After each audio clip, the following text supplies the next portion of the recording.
7 months and 2 weeks nang ipinagbubuntis ni Kyla, ang first baby nila ni Rich Alvarez. The future parents are expecting a baby boy. Last week, excited si Kyla na nagpa-4G ultrasound. Twice ako nag-try. Noong una, in the morning, yung baby, nakadikit yung face niya sa placenta. So, hindi siya makita. Nag-try ulit kami, nakadikit pa rin yung face niya. Hindi ko nakita, so parang babalik na naman ako. Babalik ako next week. Kasi dapat yata maraming tubig para ma-clear yung face niya, ganun. Ngayon pa lang daw ay hinahanda na ng mag-asawa ang mga gamit at kwarto ng kanilang magiging supling. Oo, meron na siya. May room na. Ano na lang, ipapaint na lang. Papaintan na lang. Pero hindi pa ako nakakita ng yung artist na magpapaint. Sobrang excited nga. Pin nga siya ng sapatos na magkapareho sila. Buti na lang walang size, yes. Ngayon, every 2 weeks na ako nag-check up. So, siguro sa mantang April, malalaman ko kung normal ba or cesarean.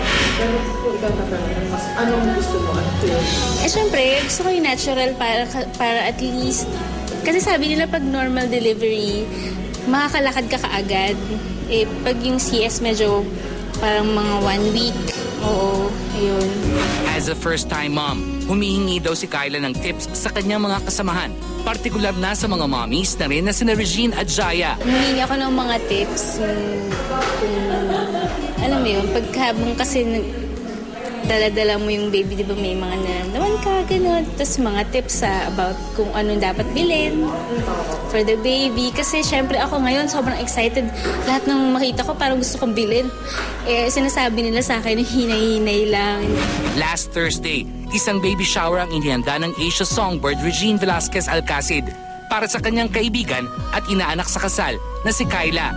Dinaluhan ito ni na Julina Magdangal, Kakay Mitra, Jaya, Rachel Ango, Hazel Santos, Perilen Sigan at ilan pang malalapit na kaibigan ng R&B princess. Nakatakda na ring mag-leave si Kyla sa Party Pilipinas. Bukas na ang kanyang huling performance sa Sunday noontime show para paghandaan ang kanyang panganganak. Oo, masusunod. Ayoko pa talagang gusto ko kumanda muna sana. Kaya lang syempre, natatakot din ako pag diba? Ayun.